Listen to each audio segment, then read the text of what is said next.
evening. I have the distinct pleasure of bringing onto the stage the one, the only, Greta Gerwig.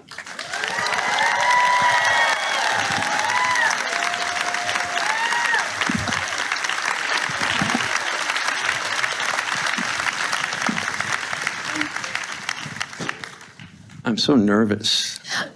Well, I very much appreciate you doing this. We were saying, I had the privilege of doing his Q&A last year for the brilliant Tar, and so it felt very fitting to be back here tonight.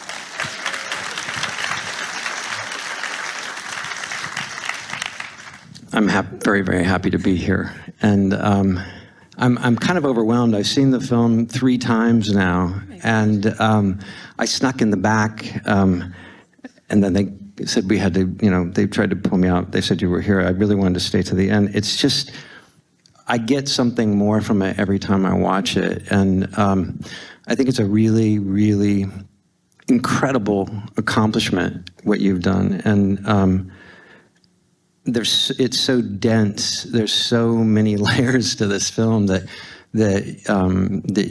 peel back, with repeat viewings. But I want to. These conversations are always too short, and there's a lot I'd like to cover, and hopefully I'll be able to get through some of it.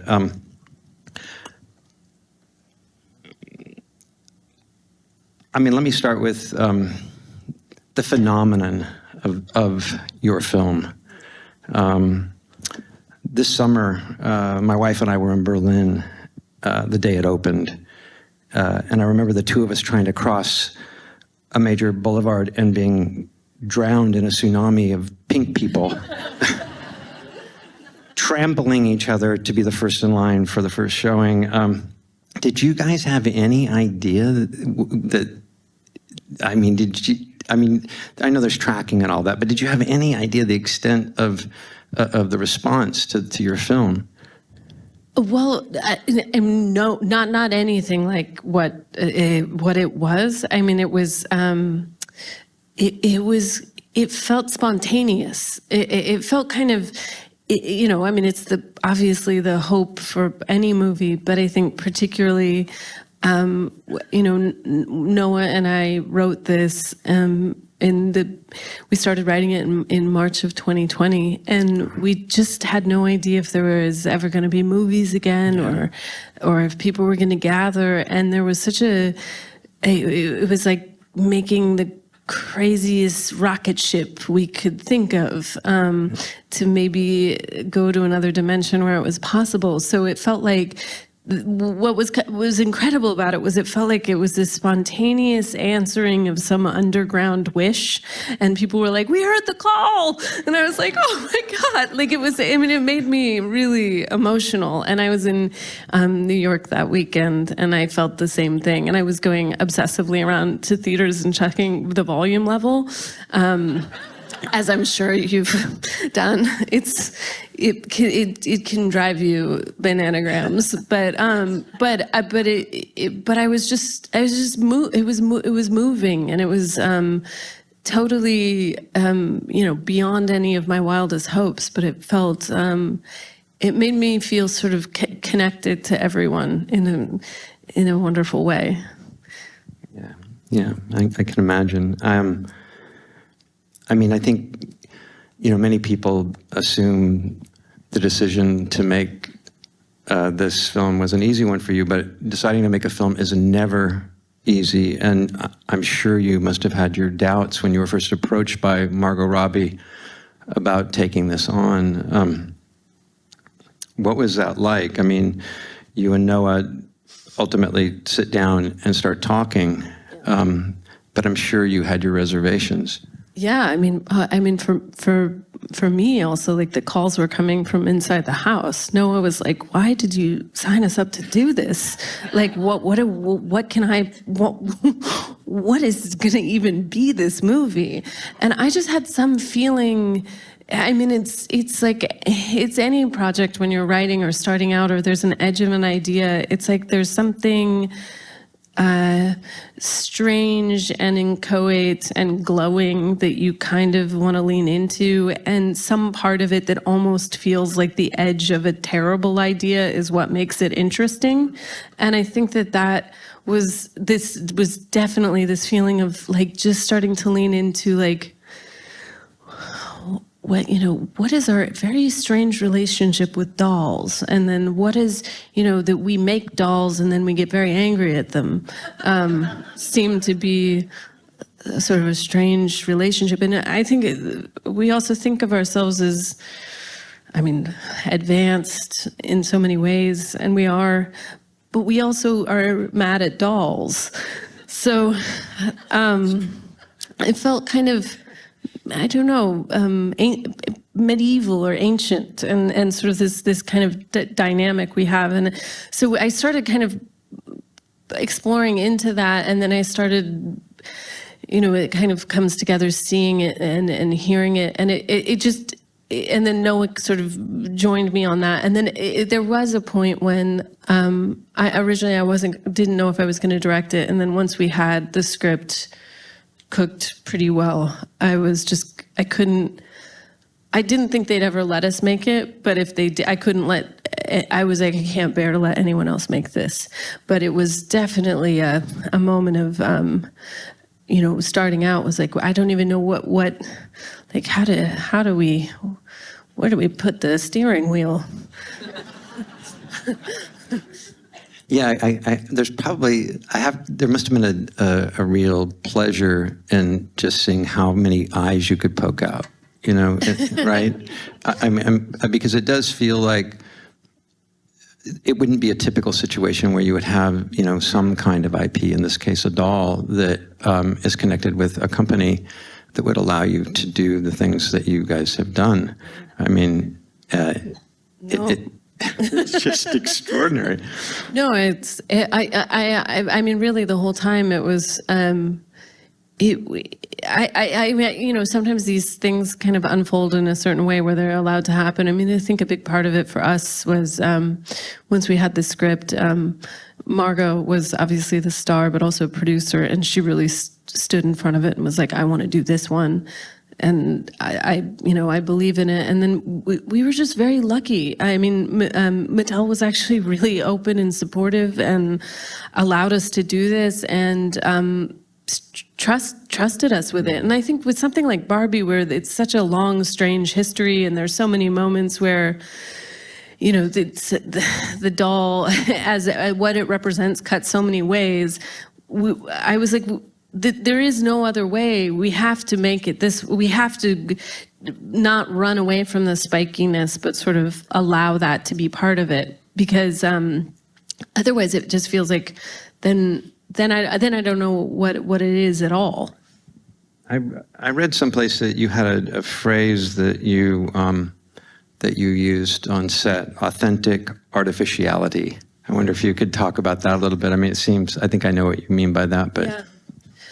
Actually, that phrase, authentic artificiality, or artificially authentic, but it was coined by David Heyman, who was another producer on the film. And I kept talking about, because I wanted to ground the look of the film, in kind of 1950s soundstage musicals. And I love them. I love Vincent Minnelli musicals and Painted Skies and, American in Paris and Brigadoon, and that sense of like expansiveness, but with a wall, and that there's a kind of horizon that's painted. And so that was something that I kept leaning into and wanting to make that be the thing that we were always trying to figure out how would they have done it in 1959. And part of that was because that was when the doll was invented, so it felt like grounding it in that moment was correct. And also because toys are tactile, and making everything tactile and making miniatures and making these beautiful painted backdrops felt correct for what should feel like a toy box. But I kept saying about Painted Skies, I kept saying it's really fake, which is a really nonsensical sentence, but it's really there. It's fake, and it's really there. And then David is British, and he said, "I think you mean authentically artificial." And I was like, well, yes, what he said with that accent. Other than the LA location shoot after she has her sort of existential crisis, the lion's share of the shooting obviously was done in London, and you took over 8 stages and an entire backlot at Warner's Leavesden. I also heard that you used so much of Roscoe's fluorescent fuchsia paint that it led to a worldwide shortage. Is that true? Yes. I mean, that's sort of a dramatic version of it, but yes, they did actually run out of this one kind of pink. And also, coincident, it was also, we took over, we had so much pink paint, but then, as you well know from shooting, it made the entire set a giant pink bounce up onto their faces. So we also bought every piece of gray fabric to create negative bounce so that we didn't get that, fluorescent skin color. So everything that's not in the frame is covered in gray, including sometimes when we were doing coverage, we'd put gray on actors' outfits so that it wouldn't bounce back up. That's interesting. Well, since we're talking about craft, I just wanted to ask you, I know that on your previous films, you were always shooting in 35 millimeter, but in this case, you decided to go with 65 millimeter. I imagine that was there was a huge amount of thought behind that. It also seems to me, in looking at the film, this isn't 1:8:5, it's not 2:3:9. It feels like you have your own aspect ratio. What did you shoot in? Okay, yeah, so we shot in 2:1 actually, because what Rodrigo, my DP, is brilliant. You might have seen his work in many wonderful films. I mean, he just actually shot Killers of the Flower Moon when he came to shoot Barbie. So it took me about a week to start saying the word Barbie to his face. Also, I was just like, you were with Martin Scorsese. But then he's the most lovely, wonderful, extremely talented man. But we actually talked a lot before we shot, and we decided we wanted the aspect ratio to be 2:1 because that's the aspect ratio that Spielberg shot Jurassic Park in, and dinosaurs are quite vertical, and it just also amused me to think like the best way to shoot dolls and dinosaurs is 2:1. And for Little Women, it felt so important to me that we use 35 photochemical and really embrace that, because it felt like, the photochemical process was available in the 19th century. But there was something about this that I wanted it to be large format, and I wanted it to kind of feel to the edges. I mean, I love those Jacques Tati movies where it feels like that liquid color. It's so vibrant. But shooting with the Alexa 65 felt like, honestly, it was the first time I felt genuinely like the syntheticness and the perfection, the unhuman perfection of what's possible on a digital sensor felt correct for Barbie in a way that, I don't know, it was like an emotional thing. And Rodrigo and I sort of both thought it at the same time. And then it was kind of the beginning of being like, that's right for this one. And yeah. Did your... when you were shooting in your setups, it feels like a lot of time, and maybe this is just overthinking it after watching it several times, but there was a consideration to shoot in a way almost as if a child was looking at a doll in a box, like very frontal or very from the side, whatever you could see from the window of a box. Is that accurate? Yeah, it was very, especially at the beginning of the film, I think he came up with the phrase, we wanted the camera to be very innocent and very frank, that it wasn't, there are no walls to be peering around anyway, but that, nothing is hidden in these shots and nothing is obscured, that everything is facing you straight. and then almost the way that the camera moved, that the camera had a thing to do just as much as any of the characters, and that the movie is kind of like a whirligig that is going until she breaks it when she says, "Do you ever think about dying?" And then the movie is broken for a second. And then it starts back up, and she's just not in it anymore. That the camera is always going to keep doing the same thing every day, just like everyone else is.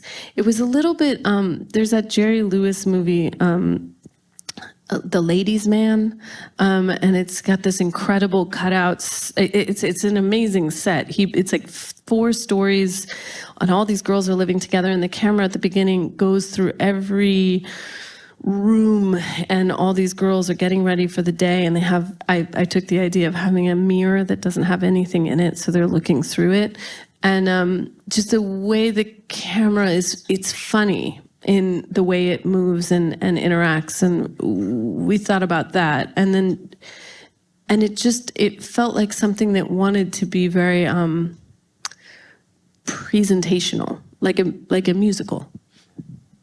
And like a mid-century musical with the same kind of crane movement. And I mean, you must have lived on the crane, I'm imagining, right? Yes, yeah. It was, we were very lucky. All of the crew, the camera crew was so fabulous. And one thing that was just extraordinary, which I'd never had this before, is one of Margot's best friends was the dolly operator, and they're really good friends. And so they had a secret language, so we could do crazy dolly shots because he and she would know when they were moving and stopping. I know who you're talking about. Jack. Yeah.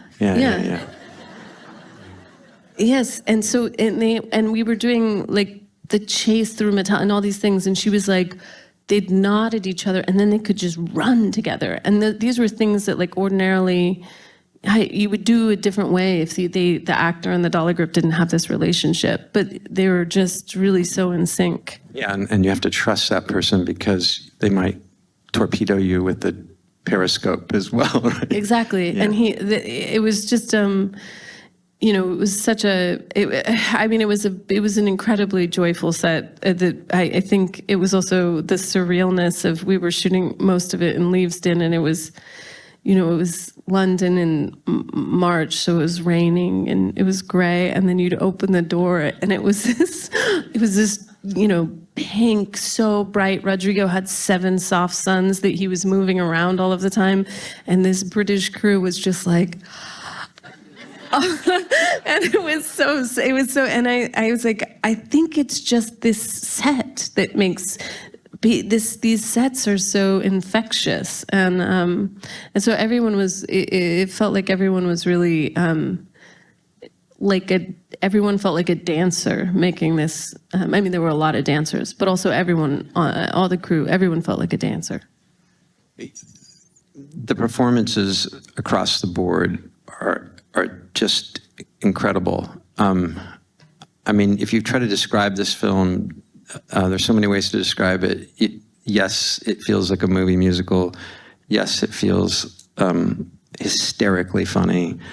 Yes, it has moments that move you and you say, wait a minute, this, but you're not getting out of it, But it's also incredibly balanced in terms of exploring this idea and the sort of wit of imbalance between patriarchy, or as he would say, I lost interest when, I learned that patriarchy wasn't really about horses, It's such a great line. I was like, what a great line, But I wonder if you could talk just a little bit about your cast, because, Margot Robbie is extraordinary. Ryan Gosling is incredible.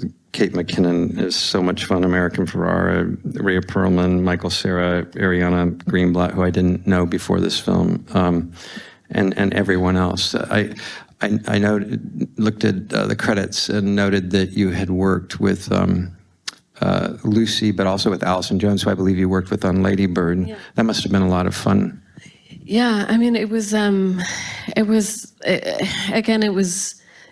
something where every cast member was just so extraordinarily committed, and it really did feel like, it felt like a company, and it felt like a company in that too, like with all of the Barbies and the Kens and Alan. We had the way we started everything was dance rehearsals, so.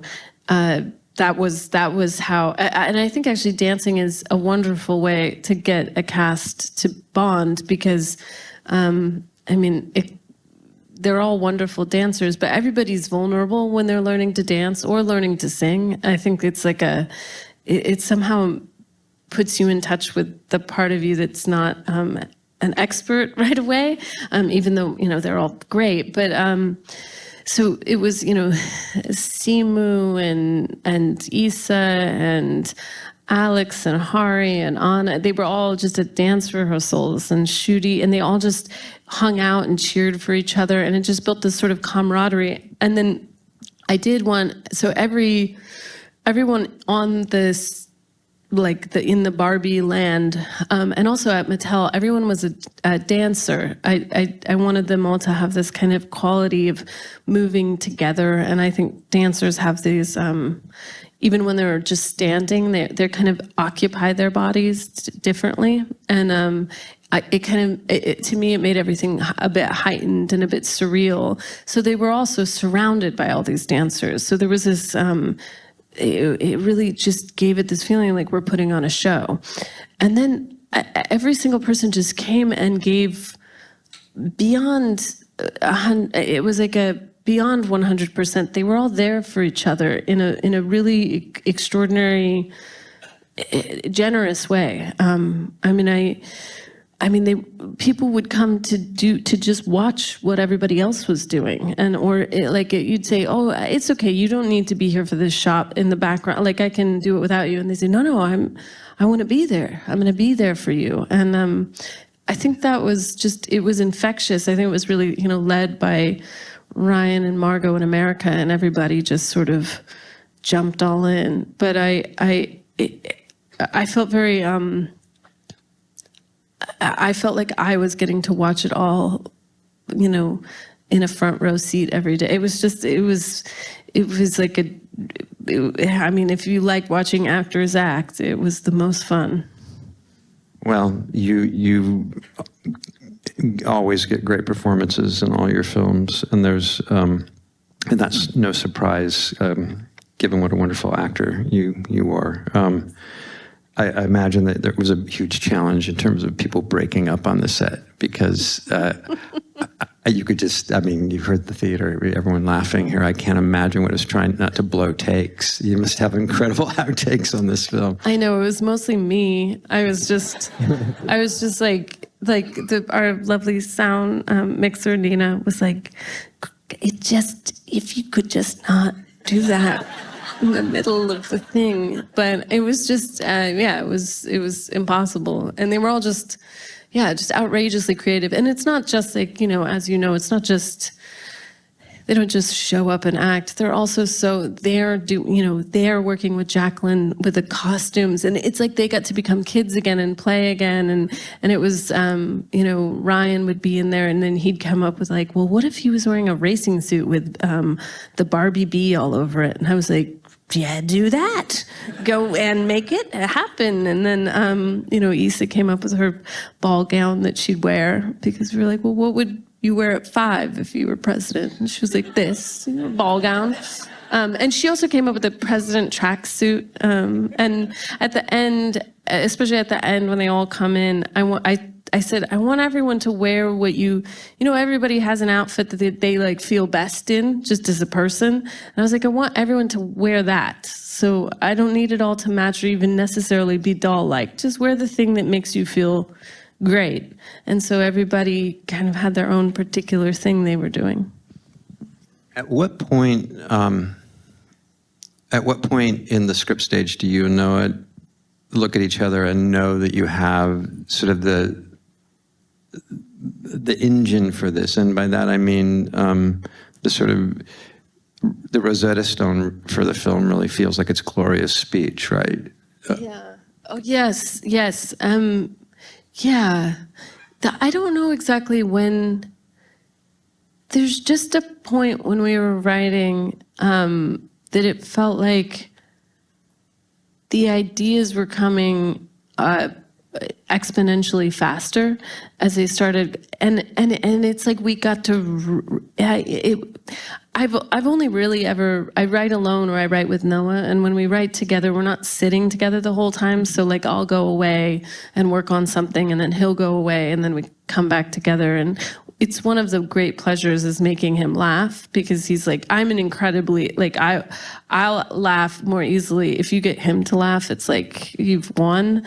And there was just a point when it was just, things started piecing together, and then I felt like we discovered Gloria. Like in the script, we were like we kept bumping up against, like, is it that girl? What is it? And it was just like, we both were like, no, it's her mom. And we were like, it's her mom. Of course. And then it was like unlocked, and we were like, now who's her mom? And then but it's just that pleasure of discovery. Like, you get to discover the story. That's like why, I mean, as a writer, I almost outline later, but when I'm writing, I like finding it out with the people that I'm imagining. Sort of like, it feels like, yeah, just this pleasure of creation. And then when, I had it with Noah, it just was like there's just a moment where we were like, you can feel it cooking. I feel like I've used too many metaphors. Well, I'm getting the nod off stage right here. So it's been such a pleasure to be in conversation with you again, and I wish you such congratulations on incredible work, and I'm really thrilled for you. Congratulations. Thank you. Thanks so much. Thank you. Thank you.